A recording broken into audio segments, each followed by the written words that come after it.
Mayonnaise മൂലമുള്ള ഭക്ഷ്യവിഷബാധകൾ തുടർക്കഥയായപ്പോഴായിരുന്നു സർക്കാർ പച്ച മുട്ടകൾ കൊണ്ട് പാകം ചെയ്യുന്ന മയണൈസിന് നിയന്ത്രണം ഏർപ്പെടുത്തിക്കൊണ്ട് വിലക്ക് ഏർപ്പെടുത്തിക്കൊണ്ട് ഉത്തരവിറക്കിയത്. പിന്നാലെ പാസ്ചറൈസ് ചെയ്ത മുട്ടകൾ കൊണ്ട് മാത്രമായി മയണൈസ് പാകം ചെയ്യാനുള്ള അനുമതി.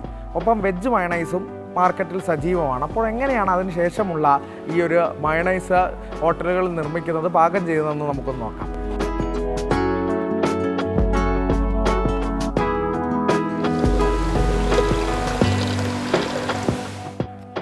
ഇതാണ് എഗ്ലെസ് മയണൈസിൻ്റെ പൗഡർ. മുട്ടൊക്കെ ഫുഡ് പോയ്സൺ കാര്യങ്ങൾ ഉണ്ടായതുകൊണ്ട് ഇപ്പോൾ ഇതാണ് പ്രധാനമായിട്ട് നമ്മൾ ഉപയോഗിക്കുന്ന പൗഡർ. വെള്ളം ഒഴിച്ചതിന് ശേഷം പൗഡർ 3 സ്പൂൺ ഇടാം.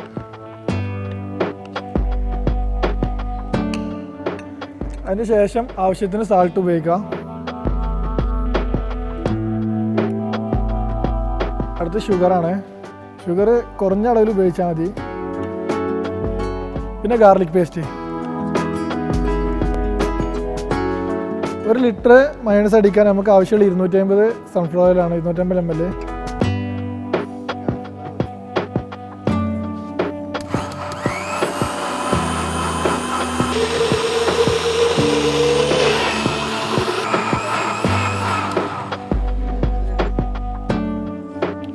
ഇതാണ് നമ്മൾ സാധാരണ ഇപ്പോൾ സൈറ്റുകളിൽ ഉപയോഗിക്കുന്ന മയോണൈസ്.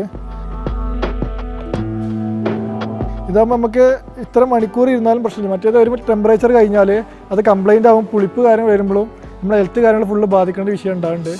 നമുക്ക് സാധാരണ നല്ല പ്യുവർ വൈറ്റിലാണ് നമുക്ക് മയോണൈസിൻ്റെ കളർ ഉണ്ടാവുക. അത് കളറിൽ ചെറിയ വേരിയേഷൻ വരുമ്പോൾ തന്നെ നമുക്ക് മനസ്സിലാക്കാം അതിന് കംപ്ലൈൻറ്റ് വന്നിട്ടുണ്ട്. പിന്നെ അതിൻ്റെ ടെക്സ്ചർ, അതുപോലെ തന്നെ നമ്മളതിൻ്റെ ഓർഡർ, സ്മെല്ല് നമുക്ക് കിട്ടിയാൽ നമുക്ക് മനസ്സിലാക്കും. അതേപോലെ തന്നെ നമ്മൾ ടേസ്റ്റ് ചെയ്താലും നമുക്ക് പെട്ടെന്ന് മനസ്സിലാക്കാൻ പറ്റും.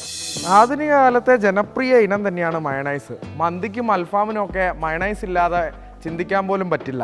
അപ്പോൾ അതുകൊണ്ട് തന്നെയാണ് മയണൈസ് സുരക്ഷിതമായ രീതിയിൽ പാകം ചെയ്യുക എന്നൊരു ആശയത്തിലേക്ക് എത്തിയത്, ഭക്ഷ്യ വിഷബാധ രൂക്ഷമായ പശ്ചാത്തലത്തിൽ. അപ്പോൾ എന്തായാലും മയണൈസിൻ്റെ ഉപയോഗം മിതമാക്കുന്നത് തന്നെയാണ് ആരോഗ്യത്തിന് നല്ലത്.